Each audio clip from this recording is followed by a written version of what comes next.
ಆತ್ಮೀಯ H16 news ಅಥವಾ ಹೇ ಸೀತಾರಾಮ್ ನ್ಯೂಸ್ಗೆ ಸ್ವಾಗತ. ನಾವು ಮಲ್ಲಪ್ಪ ಅಥವಾ ಎಮ್ ಐ ಜೋತಾಬಾದ್ ತಮ್ಮೊಂದಿಗೆ ಈ ದಿನ ವಿಶೇಷವಾಗಿ ಕಳೆದ ವರ್ಷದ ಬಗ್ಗೆ ನಮ್ಮ ವಾಹಿನಿ ನಿಮ್ಮೊಂದಿಗೆ ಮಾತಾಡ್ತಾ ಅನೇಕ ವಿಷಯಗಳನ್ನು ಚರ್ಚೆ ಮಾಡ್ತಾ ಬಂದಿದ್ದು. ರಾಜಕೀಯವಾಗಿ ಆಗಿರ್ಬೋದು, ಆರ್ಥಿಕವಾಗಿ ಆಗಿರ್ಬೋದು, ಇನ್ನುಳಿದ ಯಾವುದೇ ದೃಷ್ಟಿಯಿಂದ ಆಗಿರ್ಬೋದು, ರಾಜ್ಯದ ವಿಷಯಗಳನ್ನು ಸಾಕಷ್ಟು ಚರ್ಚೆ ಮಾಡಿದ್ದೀವಿ. ಅದರಲ್ಲೂ ವಿರೋಧ ಪಕ್ಷ, ಆಡಳಿತ ಪಕ್ಷ ಯಾವ ರೀತಿಯಾಗಿ ತಮ್ಮ ವಾದಗಳನ್ನು ಮಂಡಿಸ್ತಾ ಬಂದು ಕೊನೆಯವರೆಗೂ ಇನ್ನೂ ಜಗಳದಲ್ಲೇ ತಿಕ್ಕಾಟದಲ್ಲಿದ್ದು ನಾವು ನೋಡ್ತಾ ಇದ್ದೀವಿ. ಸಾಮಾಜಿಕ ಅಭಿವೃದ್ಧಿ ಬೆಲೆ ಏರಿಕೆ ಲಾಸ್ಟ್ ಇಯರ್ ಹೇಗಿತ್ತು ಅದೇ ರೀತಿ ಈಗೂ ಇದೆ, ಮುಂದುವರಿತಾ ಇದೆ. ಅದು ಹೊಸ ವರ್ಷದಲ್ಲೂ ಹೆಜ್ಜೆ ಇಟ್ಟಿದೆ ಈಗಾಗಲೇ.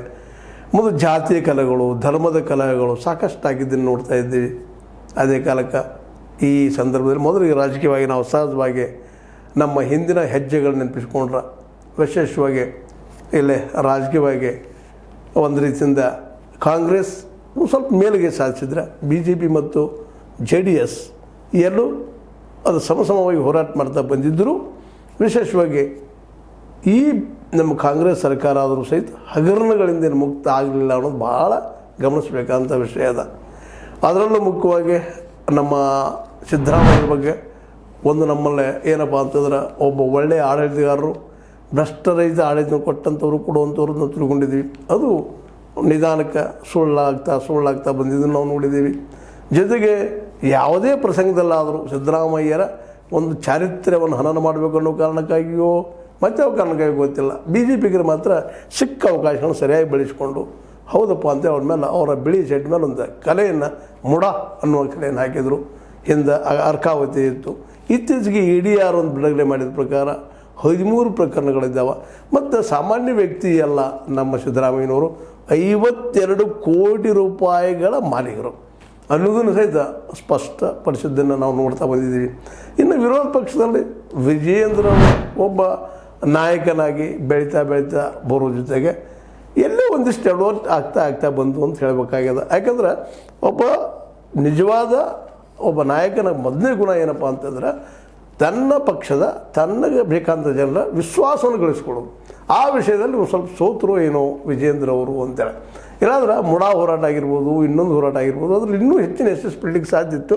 ಆದರೆ BJPಯಲ್ಲಿ ಭಿನ್ನಮತೀಯರ ಒಂದು ಏನು ಅವರ ಅಭಿಪ್ರಾಯ ಇದ್ದವು ಅದರೊಳಗೆ ಯತ್ನಾಳ್ ಒಂದು ಸದಾ ನಿರಂತರವಾದ ಕೊನೆಯ ತನಕ ಡೆಲ್ಲಿ ಕರೆಸಿ ಹೇಳುವವರೆಗೂ ಅವರು ಈ ವಿಜೇಂದ್ರವರ ಮತ್ತು ಯಡಿಯೂರಪ್ಪರ ವಿರೋಧವಾಗಿ ಒಂದು ಮೂಮೆಂಟನ್ನು ಮಾಡಿದ್ದನ್ನು ಗಮನಿಸಿದಾಗ ಜೊತೆಗೆ ಅವ್ರ ಜೊತೆಗೆ ರಮೇಶ್ ಜಾರಕಿಹೊಳಿಯವರಾಗಿರ್ಬೋದು, ಅದ್ರ ಜೊತೆಗೆ ನಮ್ಮ ಲಿಂಬಾವಳಿಯವರಾಗಿರ್ಬೋದು, ಕುಮಾರ ಬಂಗಾರಪ್ಪನವರಾಗಿರ್ಬೋದು, ನಮ್ಮ ಬೆಲ್ಲದವರಾಗಿರ್ಬೋದು, ಇವರೆಲ್ಲರೂ ಸಾಥ್ ಕೊಟ್ಟ BJP ಯಾವ ಹಂತಕ್ಕೆ ಒಂದು ಮುಡಾನ್ನಾಗಿರ್ಬೋದು, ವಾಲ್ಮೀಕಿ ಹಗರಣ ಆಗಿರ್ಬೋದು ಅದನ್ನು ಮುಟ್ಟಿಸ್ಬೋದಾಗಿತ್ತೋ ಅದನ್ನು ಮುಟ್ಟಿಸ್ಲಿಕ್ಕೆ ಆಗಲಿಲ್ಲ, ಸೋಯ್ತು ಅಂದನಂತ ಮಾತಷ್ಟ ಸತ್ಯದ.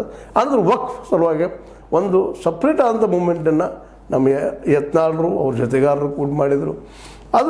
ಅದು ಒಂದು ಹಂತದವರೆಗೆ ಯಶಸ್ವಿಯಾಗಿ ಕಂಡರೂ ಸಹ ಒಂದು ರೀತಿಯಿಂದ BJP ಮೂಲತಃ BJP ಮುಸ್ಲಿಮರು ಓಟ್ ನಮ್ಗೆ ಬೇಕಾಗಿಲ್ಲಪ್ಪ ಅನ್ನುವಂಥ ನೆಲೆಯಲ್ಲಿದ್ದಂಥದ್ದು. ಹೀಗಾಗಿ ಇನ್ನಷ್ಟು ಮುಸಲ್ಮಾನರು ಅವರಿಂದ ದೂರ ಸರಿಯುವಂಥ ಒಂದು ಕೆಲಸ ಮಾಡಿಕೊಂಡಿದ್ದರಿಂದಾಗಿ ಇದೊಂದು ರೀತಿಯಿಂದ ಏನಪ್ಪ ಅಂದರೆ BJPಗೆ ಹಿನ್ನಡೆ ಆಗ್ಯದಪ್ಪ ಅಂತೇಳಿ ಒಂದಿಷ್ಟು ಅನಿಸ್ತು. ಆದರೆ ಜನರ ಒಂದು ಅಭಿಪ್ರಾಯ ಭಾಳ ಮುಖ್ಯ ಅದ. ಬಟ್ ಜನರ ಅಭಿಪ್ರಾಯ ಮೂಡಿಸುವಲ್ಲೇ ಆಡಳಿತಾರೂಢ ಪಕ್ಷ ಎಷ್ಟು ವಿಫಲ ಆಗಿದೆ ಅನ್ನೋ ತೋರಿಸುವಲ್ಲೇ ಒಂದು ಸ್ವಲ್ಪ ಮಟ್ಟಿಗೆ BJPಗೆ ಯಶಸ್ವಿ ಆಗಿದ್ದಾರೋ ಅನ್ನೋಂಥ ಮಾತು. ಇದೇ ಕಾಲಕ್ಕೆ ಭ್ರಷ್ಟಾಚಾರದ ವಿಷಯ ಬಂದಾಗ ಸಿದ್ದರಾಮಯ್ಯರ ಮುಡ ಎಷ್ಟು ಪ್ರಕಾರ ಹೊಳಿತು ಅವರು ಅದೇ ಕಾಲಕ್ಕೆ ಸಿದ್ದರಾಮಯ್ಯನವರಾದರೂ ಸಹಿತ ತಮ್ಮ ಎದುರಾಳಿಗಳ ಒಂದು ಭ್ರಷ್ಟತೆಯನ್ನು ಹೊರಗೆ ಹಾಕುವಲ್ಲಿ ಸಹಿತ ಅವರು ಒಂದು ರೀತಿ ಯಶಸ್ವಿ ಆದ್ರು ಅಂತ ಹೇಳಬೇಕಾಗಿದೆ. ಜೊತೆಗೆ ಯಾಕಪ್ಪ ಅಂದ್ರೆ BJPಯ 21 ಹಗರಣಗಳನ್ನೆಲ್ಲನೂ CIDಗೂ ಅಥವಾ ಮತ್ತದಕ್ಕೆ ಒಪ್ಪಿಸಿ ಅದಕ್ಕೆ ತನಿಖೆಗೆ ಒಪ್ಪಿಸಿ ಆಯೋಗ ನೇಮಿಸಿ ಆ ಒಂದು ವಿರೋಧಿಗಳನ್ನು ಹಣಿಯುವಲ್ಲಿ ಅವರು ಯಶಸ್ವಿ. ಅದ್ರ ಜೊತೆಗೆ ಗ್ಯಾರಂಟಿಗಳನ್ನ ಇಲ್ಲಿಯವರೆಗೆ ನಡೆಸ್ಕೊಂಡು ಬಂದರು ಅನ್ನೋದು ಅಷ್ಟೇ ಸತ್ಯ. ಅದು ಯಾಕಂದರೆ ಸುಲಭ ಇರಲಿಲ್ಲ 5 ಗ್ಯಾರಂಟಿಗಳು ನಡೆಸ್ಕೊಂಡು ಹೋಗುವಂಥದ್ದು. ಅದನ್ನು ಮಾಡ್ಕೊಂಡು ಬಂದು ಅನೇಕ ಇಲ್ಲೇ ಸ್ಟ್ಯಾಗ್ನೆಂಟ್ ಆದಂಥ ಆಡಳಿತಕ್ಕೆ ಒಂದು ರೀತಿ ರೂಪ ಕೊಟ್ಟಿದ್ದಾರಂತೆ. ಇದರರ್ಥ ಗ್ಯಾರಂಟಿ ಪರಿಹಾರ ಅಲ್ಲ ಅಂತ ಸಾಕಷ್ಟು ಸಲ ನಮ್ಮ ವಾಹಿನಿ ಮೂಲಕ ನಾವು ಪ್ರಸ್ತುತಪಡಿಸಿದ್ದೀವಿ ಅದನ್ನು. ಆದರೆ ಅನಿವಾರ್ಯದ ಯಾಕಪ್ಪ ಅಂತಂದ್ರೆ ಈಗ ನಿಲ್ಲಿಗಾದ್ರೂ ಆಗಬೇಕಲ್ಪ, ಒಂದು ಊರುಗೋಲು ಆಗ್ತದೆ ಅನ್ನೋ ದೃಷ್ಟಿ ಇಟ್ಕೊಂಡು ಗ್ಯಾರಂಟಿಗೆ ಬೆಂಬಲ ಸೂಚಿಸಿದ ಜೊತೆಗೆ ಉದ್ಯೋಗ ಸೃಷ್ಟಿಗೆ ಒತ್ತು ಕೊಡುವಂಥ ಕಾರ್ಯಕ್ರಮಗಳನ್ನ ಸಾಕಷ್ಟು ನಾವು ಮಾಡಿದ್ವಿ ಈ ಒಂದು ವರ್ಷದಲ್ಲಿ. ಯಾಕಂದರೆ ಮುಖ್ಯವಾಗಿ ಉದ್ಯೋಗ ಸೃಷ್ಟಿ ಭಾಳ ಮಹತ್ವದ್ದು. ಅಂದಾಗ ಮಾತ್ರ ಕೊಳ್ಳುವ ಶಕ್ತಿ ಹೆಚ್ಚಾದಾಗ ಯಾರಿಗೂ ಬೆಲೆ ಏರಿಕೆ ವಿಷಯ ಹತ್ತೋದಿಲ್ಲ. ಅಂದರೆ ಉದ್ಯೋಗ ಸೃಷ್ಟಿಯಾದಾಗ ನೀವು ಬೆಲೆ ಏರಿಸಿದ್ರೂ ಸಹಿತ ಕೊಡೋ ಶಕ್ತಿ ಇರ್ತದೆ, ಅದು ಬಿಸಿ ಆಗೋದಿಲ್ಲ. ಆದರೆ ಈ ಪರಿಸ್ಥಿತಿ ಏನಾಗಿದೆಪ್ಪ ಅಂದ್ರೆ ಉಲ್ಟಾ ಹೊಡೆದೋದಿಲ್ಲ. ಆ ಕಾರಣಕ್ಕಾಗಿ ಗ್ಯಾರಂಟಿಯನ್ನು ಕೊಟ್ಟಿದ್ದು ಒಳ್ಳೆಯದು ಅನ್ನೋಂಥ ನೆಲಗಟ್ಟಿನಲ್ಲ. ನಮ್ಮ ವಾಹಿನಿ ನಮ್ಮ ಸಿದ್ದರಾಮಯ್ಯರಿಗೆ ಮತ್ತು ಅವ್ರ ಸರ್ಕಾರಕ್ಕೆ ಬೆಂಬಲಿಸಿದ್ದು ಅದ.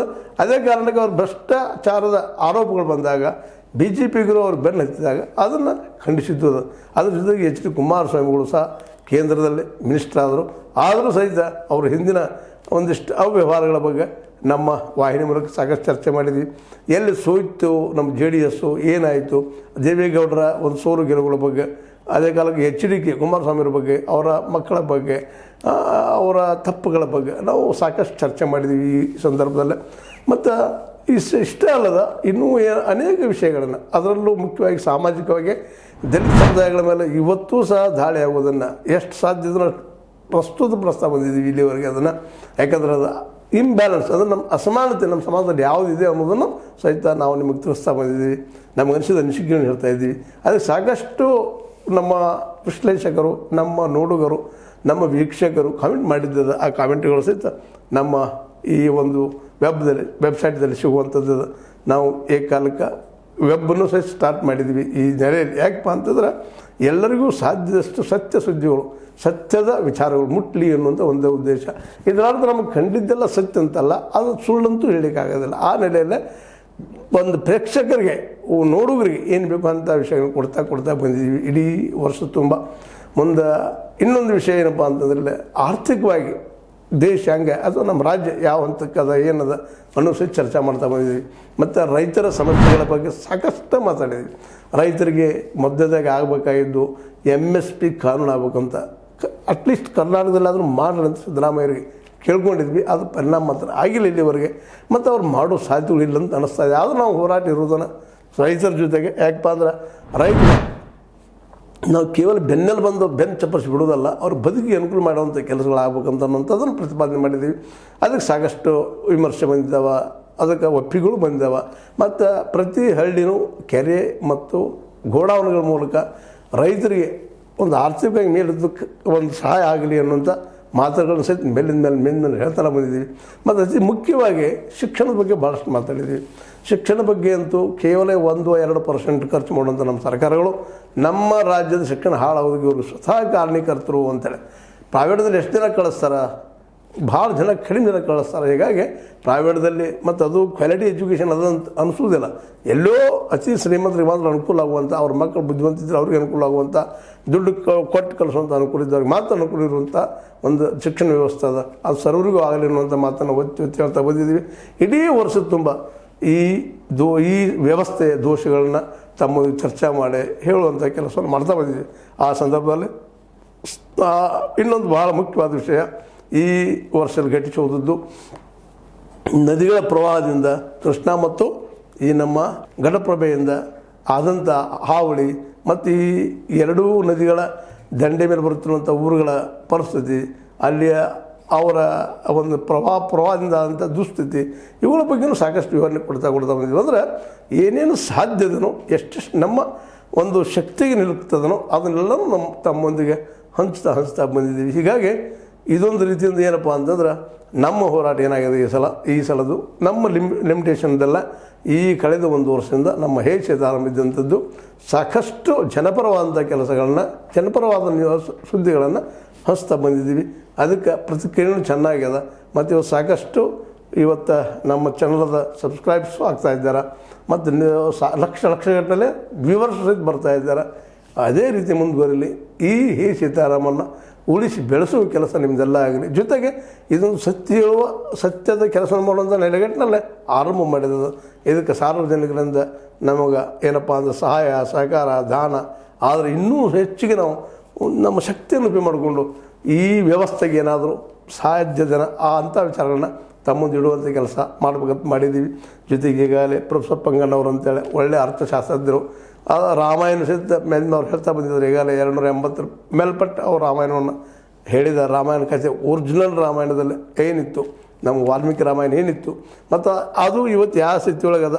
ಜೊತೆಗೆ ಇಂದಿನ ನಮ್ಮ ಬದುಕಿನ ರಾಮಾಯಣಕ್ಕೂ ಅಂದಿನ ರಾಮಾಯಣಕ್ಕೂ ಏನು ತುಲನಾತ್ಮಕವಾಗಿ ವಿಮರ್ಶೆಯನ್ನು ಮಾಡಿದ್ದದ. ಜೊತೆಗೆ ಕೃಷ್ಣ ಪಾರಿಜಾತ ಮೇಲೆ ನಮ್ಮ ಬೆಟಗೇರಿಯವರು ಈಶ್ವರ್ಚಂದ್ ಬೆಟಗೇರಿಯವರು ಕೃಷ್ಣ ಪಾರಿಜಾತದ ಒಳ ಹೊರಗುಗಳನ್ನು ಭಾಳ ಸುಂದರವಾಗಿ ಬಿಂಬಿಸ್ತಾ ಬಂದಿದ್ದಾರೆ ಪ್ರತಿ ವಾರದಲ್ಲಿ 2 ಸಲ. ಹೀಗಾಗಿ ಅನೇಕ ಜನಪದ ಕಲಾವಿದರನ್ನು, ಅನೇಕ ತತ್ವಜ್ಞಾನಿಗಳನ್ನ, ಚಿಂತಕರನ್ನು ಮತ್ತು ನಮ್ಮ ಜಯಾನಂದ್ ಮಾದರ್ ಅವರನ್ನುವಂಥ ಕಲಾಕಾರರನ್ನು ಅನೇಕರನ್ನು ಪರಿಚಯ ಮಾಡಿಸುವಂಥ, ಜನಕ್ಕೆ ತಿಳಿಸುವಂಥ, ಅವ್ರ ವಿಚಾರಗಳನ್ನ ಹಂಸುವಂಥ ಕೆಲಸ ಮಾಡಿದ್ವಿ. ಅನೇಕ ವಿದ್ವಾಂಸರು ಬಂದು ಇಲ್ಲಿ ಮಾತಾಡಿ ಹೋಗಿದ್ದಾರೆ, ನಮ್ಮ ವಿಚಾರಗಳು ತಿಳಿಸಿ ಹೋಗಿದ್ದಾರೆ. ಅದಕ್ಕೆ ಈ ದಿಶೆಯಲ್ಲಿ ಇದೊಂದು ಈ ಭಾಗದಲ್ಲಿ ಉತ್ತರ ಕರ್ನಾಟಕದಲ್ಲಿ ಒಂದು ಉತ್ತಮವಾದಂಥ ಸತ್ಯ ಹೇಳುವ ಕೆಲಸ ಮಾಡುವಂಥ ಒಂದು ವಾಹಿನಿಯನ್ನು ಸೀತಾರಾಮನ್ ಆರಂಭ ಮಾಡಿದ್ದೀವಿ. ಇದು ನಿರಂತರವಾಗಿ ಉಳಿಬೇಕಾದ್ರೆ ನಿಮ್ಮ ಸಹಾಯ ಸಹಕಾರ, ಜೊತೆಗೆ ಇದು ನಿರಂತರ ನೋಡುವಂಥ, ನಿಮ್ಗೆ ತಪ್ಪಿದ ತಿಳಿಸಿ ಹೇಳುವಂಥ, ಮತ್ತು ಜೊತೆಗೆ ಸರ್ಕಾರವನ್ನು ಕಿವಿ ಹಿಂಡುವಂಥ ಕೆಲಸ. ಯಾಕಂದ್ರೆ ಪತ್ರಕಾರ ರಂಗನ್ರಿ ಅಥವಾ ನಮ್ಮ ಮೀಡಿಯಾ ಅನ್ರಿ, ಇವ್ರ ಕೆಲಸ ಏನಂದ್ರೆ ಸರ್ಕಾರ ತಪ್ಪುಗಳನ್ನು ವಿರೋಧ ಪಕ್ಷವಾಗಿ ತಿಳಿಸುವಂಥದ್ದು. ಆ ಕೆಲಸವನ್ನು ನಾವು ಮನಪೂರ್ವಕವಾಗಿ ಮಾಡಿದ್ವಿ ಅಂತ ನಮಗೆ ಅನಿಸ್ತದ. ಆದರೂ ಇದರಲ್ಲಿ ಏರುಪೇರುಗಳಾಗಿರ್ಬೋದು. ಅದರುಗಳನ್ನು ನೀವು ಆ ತಪ್ಪುಗಳನ್ನು ನೀವು ನಮಗೆ ತಿಳಿಸಿದ್ರೆ ನಾವು ತಿದ್ದುತ್ತಾ ಮುಂದುವರಿಯುವಂಥ ಒಂದು ಸಾಹಸ ಮಾಡ್ತಾಯಿದ್ವಿ. ನಮ್ಮ ಈ ಸಾಹಸದ ಉಸಿರಕ್ಕೆ ನಿಮ್ಮ ಉಸಿರನ್ನು ಕೊಟ್ಟರೆ ಮಾತ್ರ ಇನ್ನೂ ಜೀವಂತಿಗೆ ಬರ್ತದೆ. ಈ ಹೇ ಸೀತಾರಾಮ್ ಮಗ, ಹೇ ಸೀತಾರಾಮ್ ಇದು ನಿಮ್ಮ ಮನೆಯ ಮಗ ಅನ್ನೋದನ್ನು ತಾವು ದಯವಿಟ್ಟು ಸ್ವೀಕಾರ ಮಾಡಿ, ಇದಕ್ಕೆ ತಪ್ಪಿದ್ರೆ ತಿದ್ದಿ, ಒಳ್ಳೆಯದಿದ್ರೆ ಬೆಂಬಲಿಸಿ ಇದನ್ನು ಮುಂದುವರಿಸ್ಕೊಂಡು ಹೋಗಬೇಕಾಗಿದೆ. ಯಾಕಂದ್ರೆ ತಪ್ಪು ಎಲ್ಲರದ್ದು ಹೋಗೋದು, ತಪ್ಪು ಮಾಡೋದ್ರ ಜಗದಲ್ಲಿ ಯಾರೂ ಇಲ್ಲ, ದೇವ್ರ ಸಹಿತ ತಪ್ಪು ಮಾಡುವಂಥದ್ದು. ಅದಕ್ಕಾಗಿ ನಮ್ಮ ಧರ್ಮ ಯುದ್ಧಗಳಾಗ್ತಾ ಇದ್ದಾವೆ ಅನ್ನೋದನ್ನು ನಾವು ಮಾಡಲಿಕ್ಕೆ ಆಗೋದಿಲ್ಲ. ಎಲ್ಲ ನೆಲೆಗಟ್ಟಿನಲ್ಲ ಹೇ ಸೀತಾರಾಮ್ ಒಂದು ಎಲ್ಲರಿಗೂ ಸಮಾನತೆಯ ಬದುಕನ್ನು ನೀಡುವಂಥ ಆರ್ಥಿಕ, ಸಾಮಾಜಿಕ, ಜೊತೆಗೆ ಸಾಂಸ್ಕೃತಿಕವಾಗಿಯೂ ಸಹ ಎಲ್ಲರಲ್ಲೂ ಒಂದು ಏನಪ್ಪ ಅಂದ್ರೆ ಒಂದು ಸಮಾನತೆಯ ಮನೋವೃತ್ತಿಯನ್ನು ಬೆಳೆಸುವಂಥ ಕೆಲಸವನ್ನು ಮಾಡ್ತಾಯಿದೆ. ಇದಕ್ಕೆ ನಿಮ್ಗೆ ಒಪ್ಪಿಗೆ ಇರ್ಬೋದು ಅನ್ನಿಸ್ತದೆ. ಯಾಕಂದ್ರೆ ನೀವು ಆಗಿರುವಂಥ ಸಬ್ಸ್ಕ್ರೈಬರ್ ಇವತ್ತು ಸಾಕ್ಷಿ, ಜೊತೆಗೆ ಲ್ಯಾಕ್ಸ್ ಟುಗೆದರ್ ಲಕ್ಷ ಗಟ್ಟಲೆ ನೀವು ವ್ಯೂಸ್ ಕೊಡೋದು ಇದಕ್ಕೆ ಸಾಕ್ಷಿ ಆಗ್ಯದ. ಹೌದಪ್ಪ ನೀವು ಲೈಕ್ ಮಾಡ್ತಾ ಇದ್ದೀರಿ ಅಂತೇಳಿ ಆ ಭರವಸೆ ಮೇಲೆ ಮುಂದುವರಿತಾ ಇದ್ದೀವಿ. ಹಾಗೇ ನಿಮ್ಮ ಸಹಾಯ ಸಹಕಾರ, ಯಾಕಂದರೆ ಯಾವುದೇ ಇದ್ರೂ ಅರ್ಥ ಮೂಲ ಮುಖ್ಯ ಇರ್ತದೆ. ನೀವು ನಮಗೆ ಸಹಾಯ ಮಾಡಿದರೆ ಇನ್ನಷ್ಟು ಒಳ್ಳೆಯ ಕಾರ್ಯಕ್ರಮಗಳನ್ನು, ಇನ್ನೂ ಅನೇಕರಿಗೆ ಉದ್ಯೋಗ ಕೊಡುವಂಥ ಕೆಲಸಗಳನ್ನ ನಾವು ಮಾಡ್ಬೋದು ಅಂತ ಹೇಳ್ತಾ, ಇದು ಈ ಮಾತುಗಳು ನಿಮಗೆ ಲೈಕ್ ಆಗಿರ್ಬೋದು ಅಂತ ತಿಳ್ಕೊಂಡಿದ್ದೀನಿ. ಲೈಕ್ ಮಾಡಿರಿ, ಶೇರ್ ಮಾಡಿರಿ, ಕಮೆಂಟ್ ಮಾಡಿರಿ, ಜೊತೆಗೆ ಸಬ್ಸ್ಕ್ರೈಬ್ ನಿಲ್ಲಿಸ್ಲಿಕ್ಕೆ ಹೋಗ್ಬೇಡ್ರಿ ಅಂತ ಹೇಳ್ತಾ, H16 ನ್ಯೂಸ್ ಅರ್ಥಾತ್ ಹೇ ಸೀತಾರಾಮ್ ಇದು ಸತ್ಯದ ಕೈಗಳಲ್ಲಿ ವಂದನೆಗಳು.